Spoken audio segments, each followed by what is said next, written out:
इसी प्रकार ज्योतिष एवं आध्यात्मिक प्रसंगों को श्रवण करने के लिए मेरे YouTube चैनल को सब्सक्राइब करके बेल आइकन को अवश्य दबा दें। नमस्कार, राम राम। नित्य जब आप पूजन करते हैं गोविंद जी का और गोपाल जी का या भगवान राम का या हनुमान जी का, तो तुलसी दल तो आपको तोड़ना ही पड़ता है। बिना तुलसी दल तोड़े आप पूजन कर नहीं सकते। तो यहाँ पर शास्त्र ये कहता है कि संभव हो तो तुलसी की पत्तियों को न तोड़ा जाए।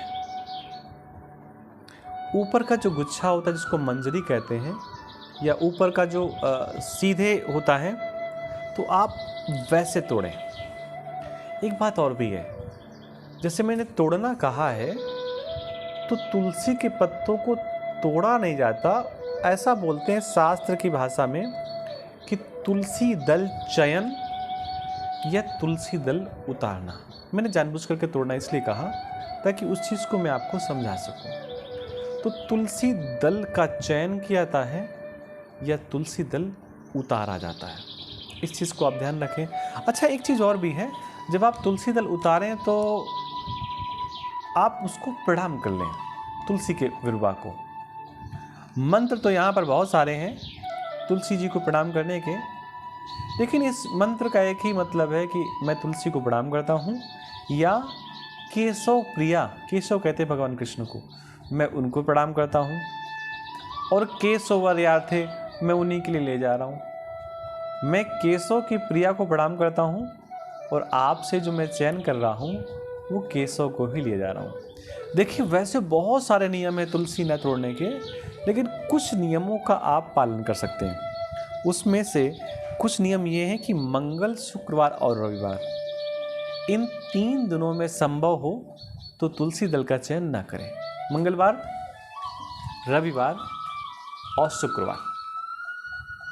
मध्याह्न और सायंकाल, इन दिनों पर भी तुलसी का चयन नहीं करना चाहिए। मध्याह्न का मतलब दोपहर के समय, और सायंकाल के समय मतलब सांझ के समय इस तुलसी का चयन नहीं करना चाहिए। अगर द्वादशी, अमावस्या और पूर्णिमा तिथि है, देखिए अमावस्या और पूर्णिमा को तुलसी दल नहीं निकाला जाता, चयन नहीं किया था। और कई लोग ऐसे होते हैं जिनके यहाँ पूर्णिमा में श्री सत्यनारायण जी कथा होती है, और सत्यनारायण जी कथा बिना तुलसी की होती नहीं है। मैं उसका नियम भी आपको भी बताऊंगा। तो इन तिथियों में तुलसी दल का चयन नहीं करना चाहिए। संक्रांति जैसे आप सुनेंगे शब्द तो आपको 14 जनवरी याद आएगा, 14-15 जनवरी। तो जिस दिन सूर्य एक राशि से दूसरी राशि पर जाता है उस दिन भी तुलसी का चयन नहीं करना चाहिए। और उसके बाद बिना भाव के, अगर हृदय पर कोई श्रेष्ठ भाव नहीं है तो भी तुलसी का चयन नहीं करना चाहिए। अच्छा, एक बात और भी है कि तुलसी की पत्ती गिरी पड़ी हो नीचे ज़मीन पर, तो आप उनको उठा करके उनका उपयोग कर सकते हैं, इसमें कोई दोष नहीं है।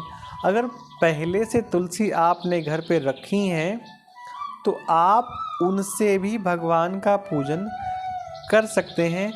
प्रयास ये करें कि फूलों को तो स्नान करने के बाद तोड़ने के लिए मना किया गया है, लेकिन तुलसी को जब भी आप उतारें तो प्रयास करें आपने स्नान कर लिया हो।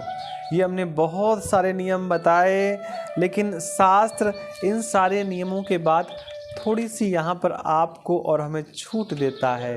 वो ये कहता है कि जगन्नाथ जी का पूजन, भगवान कृष्ण का पूजन, ठाकुर जी का पूजन बिना तुलसी दल के होता नहीं है। तो ऐसी स्थिति में अगर इनका पूजन करना है और तुलसी दल उतारना है तो आप बिना किसी संकोच के तुलसी दल उतार सकते हैं, इसमें दोष नहीं है। लेकिन प्रयास करें कि तुलसी दल आप समय से और पहले ही उतार लें। आप सबको राधे कृष्णा, नमस्कार, जय जगन्नाथ।